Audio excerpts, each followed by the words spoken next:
We made it to 2026. Oh my gosh, I can't wait for this year to take off. Sitting in my red chair, foreshadowing a couple notes at the end of our conversation today.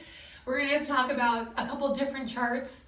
I'm excited to bring you monthly numbers and then rolling numbers that I'll explain what the difference is and what we can count on for 2026, what we anticipate and where we should be focusing. So a lot of information coming your way. I'm going to swivel around in my fire horse red chair as we get started. So let's start with sales price on the monthly numbers. We know for Champaign County for resale houses, single family homes, that we had a number of 268,000, which is only an increase of about 0.6% from last December. When we look at this new chart, this is our rolling 12-month number.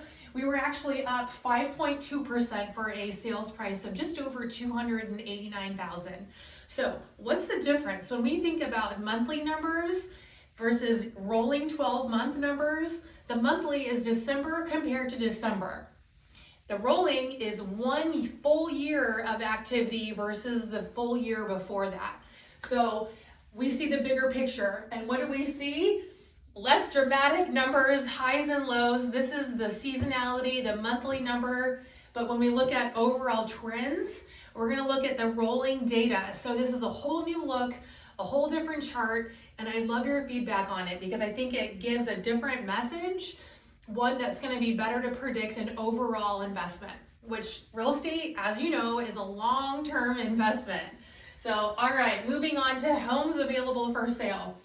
We were up about 15.8% this December versus last December. So on the market in December, there were 234 houses available in all of Champaign County.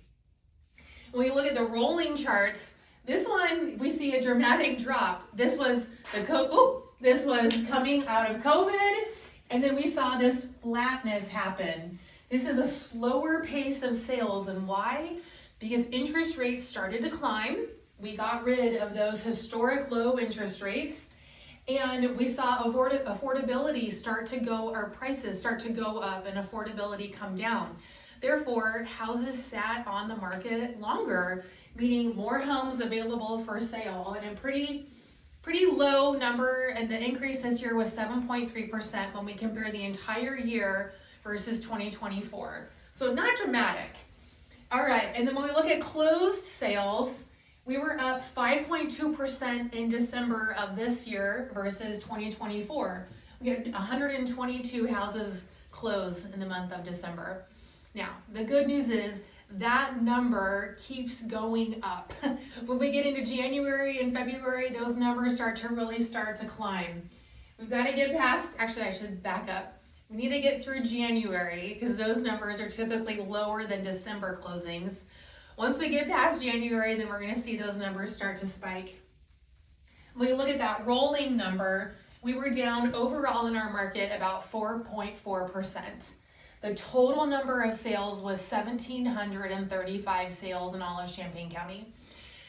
What's significant about that? When we look at the charts, when we look at the rolling numbers, base your decisions on those trends, those longer term decision making indicators.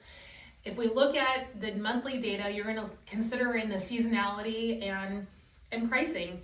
We know that peak pricing happened in May of last year. So if you want to get in front of that and you're a buyer, get under contract between now and May when you're going to pay a premium. So, all right, a couple of my other fun predictions for 2026. I think we're still going to be battling affordability. Prices continue to climb. They're not going to be as dramatic as we've seen them in years past, but pretty healthy. 5.2% climb last year versus the year before is a good number. I think we're going to see prices continue to rise. Who knows what's going to happen with interest rates? That little drop in the December month or last month really helped us. So if we can get another couple of drops from our feds, that would be even better. All right, we talked about the year of the fire horse. This is for bold action. This is for transformation and dynamic change. And I think that really couples well with one last point that I want to make. There's going to be more money changing hands in 2026 than any other year before that. So what does that mean for you? It's to be educated, not so that you can predict the market, but that you can be prepared for the opportunity that it's going to present. We don't know what's going to happen overall. We don't have that crystal ball, but if you are prepared and you are educated on how you want to receive or spend money, there's going to be big opportunities for you this coming year. So take this information, process it. The rolling charts look different. The rolling data, the 12 months looks different than the monthly numbers. So please send your questions. Let's talk about it and get excited for 2026. Talk to you soon.